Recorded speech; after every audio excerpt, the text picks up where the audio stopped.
Hi, I'm Abdul Saad, clinical psychologist at Vital Mind Psychology here in Sydney, Australia. My website is vitalmind.com.au. Check me out there.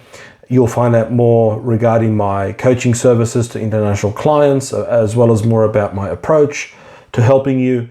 And also check me out at Facebook. Just search for Vital Mind Psychology.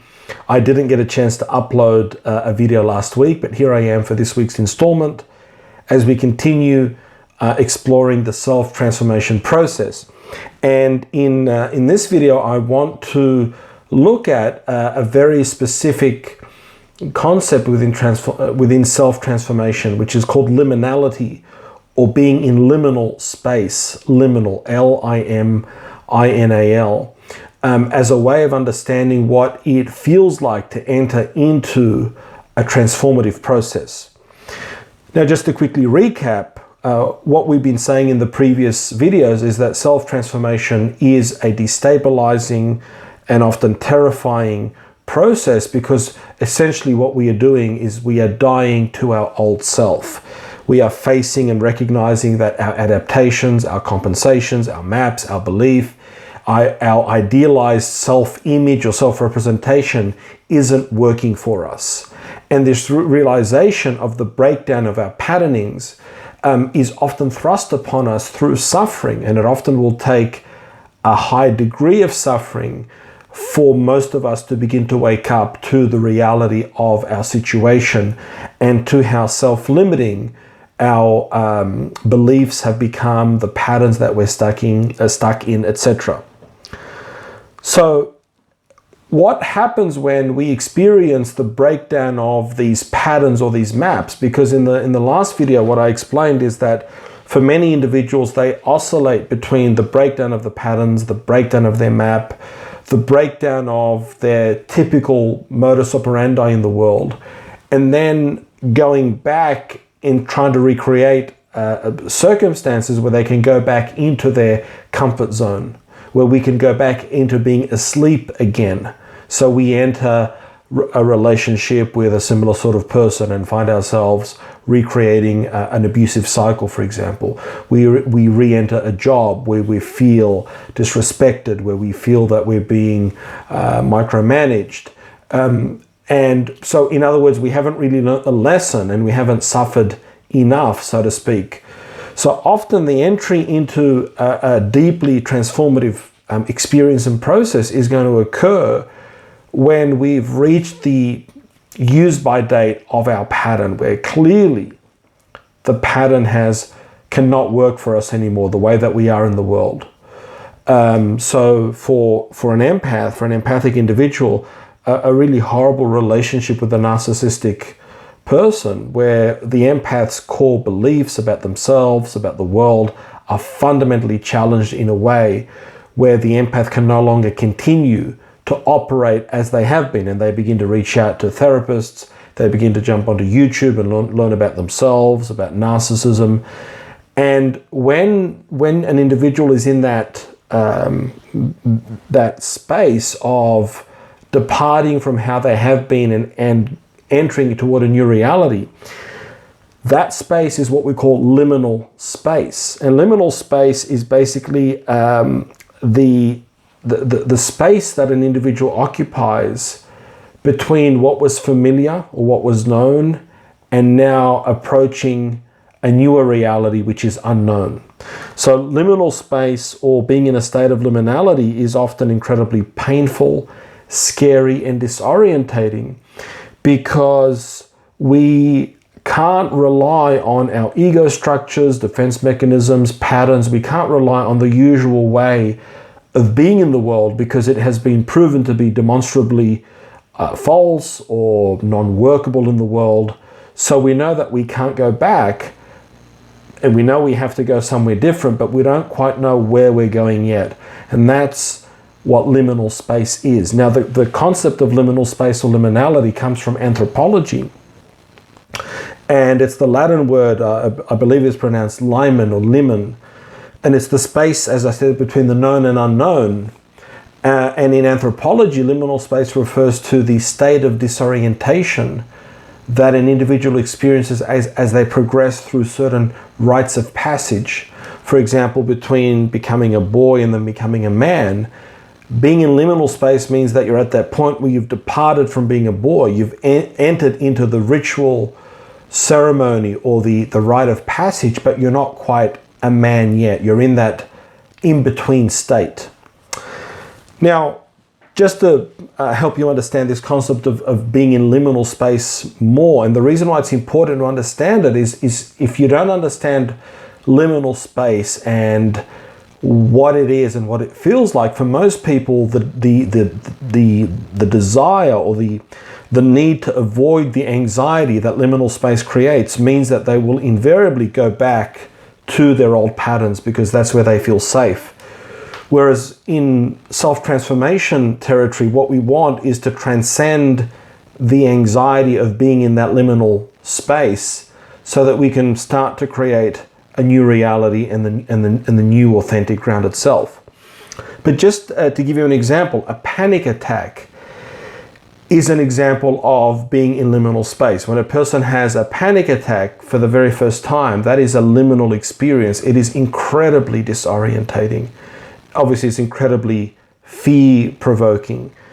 And what I've found, not to go on too much of a tangent, but with people with panic, is that their first panic attack, although awful, was their first voyage into self-transformation, at least the people that I work with who suffer with panic, because what I am invariably find is that beneath the panic is the rage, the issues with attachment, the suppressed emotion, the internal critic, and the panic attack really has been this entry into this disorientation. And although it feels awful, and the person wishes that they could go back to how things were before the panic attack, in reality, the panic attack is heralding a new reality that helps unmask some of the adaptations and compensations that were working for the person up until the point of the panic attack, which is why it's so disorientating. Now, liminal space can be brought on by many things: a relationship breakup, a death, losses, a job dissatisfaction, an illness. As I said, a severely destructive and abusive relationship with a narcissist or psychopath will force most people to enter into liminal space once that relationship has come to its dramatic end, because the individual is left completely disorientated and unaware of what's happening. And through the process of reaching out, through the process of understanding narcissism, understanding their own personality, we see the seeds of self-transformation even through the adversity and utter horror of having experienced such a terrifying experience with a human predator. So when we are in liminal space, we will often be bombarded with questions such as, how will I survive? What if I can't find another job, for example? What if I've made a huge mistake? Why did this happen to me? Will I ever be the same again? And it's this disorientation which is at the same time distressing, but has the seeds for our transformation. Now, in the state of liminality, the overwhelming desire is to return to how things were. But what we need to recognize is that how things were and how we have been in the world no longer works, and we cannot go back anymore. That's the key realization here. When we realize that we've entered into liminal space, we know we can't go back, so that becomes clear, but we have fear about what is to come. And this is when we are in self-transformation territory. Now, learning to tolerate the anxiety that comes with being in liminal space, or that liminal space creates, is a key step towards self-transformation. Otherwise, we can run the risk of remaining stuck in this liminality of disorientation and feeling anxious and angry and ruminating and becoming cynical and hostile toward ourselves and others. But if we have an open mind and heart, even with the greatest adversity, we can cross over this threshold of disorientation, and again, understanding of what it's called liminal space, understanding its features is very helpful, which is why I'm talking about it in this video series.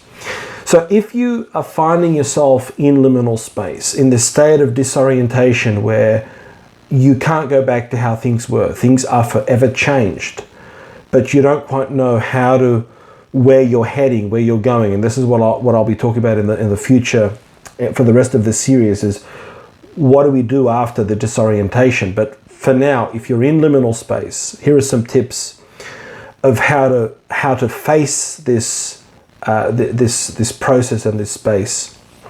So first thing is, remember that what has worked before can no longer work, and in this is a blessing. And it's the reason why you are in a state of disorientation, because the breakdown of the old brings with it the new, and the new really is the real, who you really are beneath all your adaptations. Your old maps, patterns, beliefs have proven to be flawed, and this is traumatic because this is what we call the loss of your assumptive world. All of these assumptions which were implicit in your mind regarding how the world works, how you work, how other people work, have been destabilized. So you're needing to build your reality anew, and that is a terrifying thing to be facing. You know you cannot go back to how things were. You cannot unknow what you now know in liminality. So having faith that this process will not last forever, that beyond the fear, grief, and rage lies a stronger, more authentic, robust, and grounded you. If you can understand that this process of disorientation isn't necessarily pathological. It's important when we find ourselves in liminal space to work on creating stability in those areas of our life that we still have some degree of control over, our lifestyle, our eating and sleeping habits, who we interact with, so that we can face the uncertainty we're dealing with, also getting the support of family, friends, a therapist, working on alleviating particular symptoms, but again, through the lens of self-transformation. The symptoms aren't the issue, but if the symptoms are so debilitating that we are completely debilitated by them, then yes, we need help. We need the input of other people to assist us overcome those symptoms, so that we don't get stuck in this state of uncertainty. So in the remaining videos in this series, which I think is going to be maybe 3 more videos, I'll be outlining a model of self-transformation. So what are the steps that come once we have entered liminal space and we have decided, consciously or unconsciously, to cross over that threshold into the unknown, into a bold new reality, where lying on the other side is the authentic, grounded, real self that is not restricted by the persona, the shadow, etc., which is what I'll be going into with the next series of videos as I take you to the end of the year with this series on self-transformation. I look forward to seeing you next week. God willing, take care of yourselves. All the best. Bye-bye.